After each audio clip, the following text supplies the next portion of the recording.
Hello friends, एक और नई कहानी के साथ। रात के करीब 2:30 बज रहे होंगे।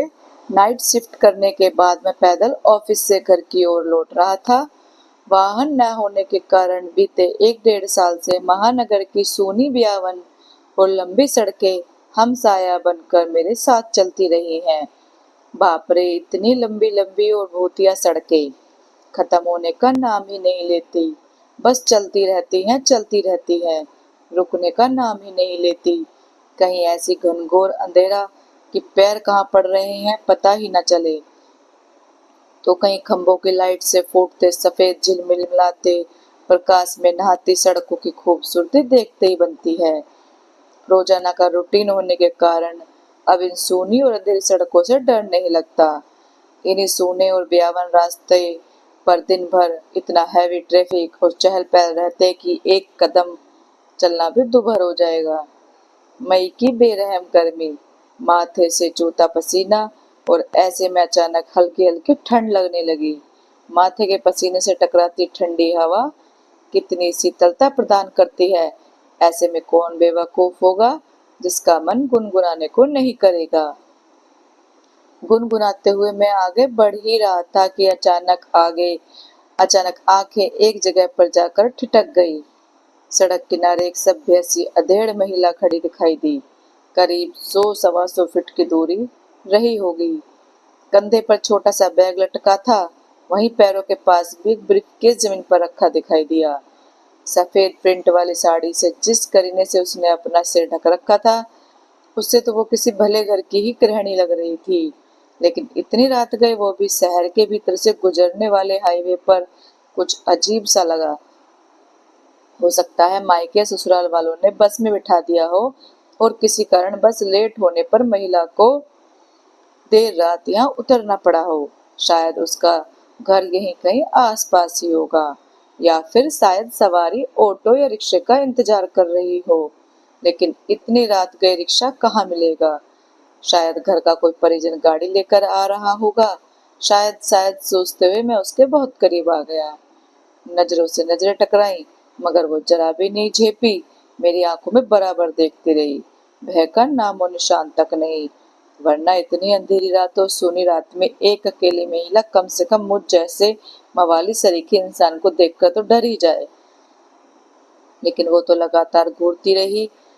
चेहरे पर ना कोई हाव ना कोई भाव। हाँ, होठों पर मुस्कान बड़ी बराबर जमी रही। मैं ही झेप गया। मुझे ही नजरें हटानी पड़ी, कहीं ऐसी वैसी तो नहीं। फिर एकदम से सर झटक दिया। होगी कोई, मुझे क्या लेना देना। मैं तेजी से कदम बढ़ाता हुआ अनजान महिला को क्रॉस कर गया।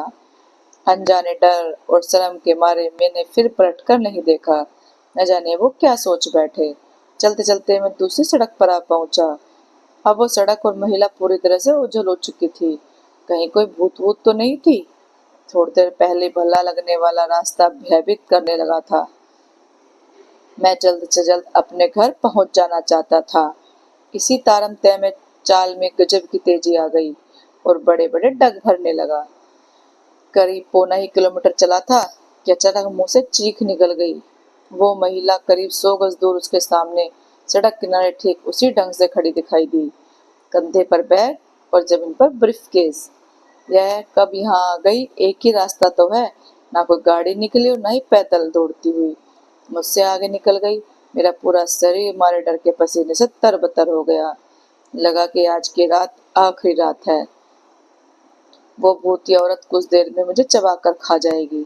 मैं बेतहाशा भागा, इतना तेज कि पता ही नहीं चला कि वो औरत कब पीछे रह गई। भागता रहा और सीधे घर पर जाकर रुका। सांसें धोखनी सी चल रही थी। घर के बाहर ही कुछ पल खड़ा रहकर अपनी सांसों पर कंट्रोल किया। अगले दिन शाम करीब 5 बजे ऑफिस पहुंच गया। एक बुजुर्ग कर्मचारी को रात का सारा घटनाक्रम सुना डाला।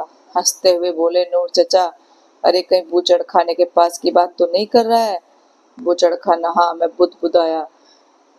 बूचड़ खाना स्लास्टर हाउस, जहाँ जानवर कटते हैं।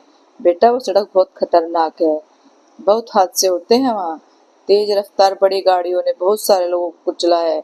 सुना है कि कई साल पहले बस का इंतजार कर रही एक औरत को भी ट्रक ने रोक डाला था। तुझे ही नहीं, बहुत सारे लोगों को दिख चुकी है। लेकिन बेटा भली औरत की रूह लगती है, कभी किसी को नुकसान नहीं पहुंचाती।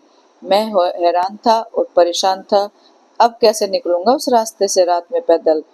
और एक आत्मा औरत की रूह से आमना सामना हुआ है मेरा, वो भी भली औरत की रूह। दोस्तों, आपको ये कहानी कैसी लगी? अच्छी लगी हो तो लाइक, कमेंट और शेयर करना, चैनल को सब्सक्राइब करना। Thank you.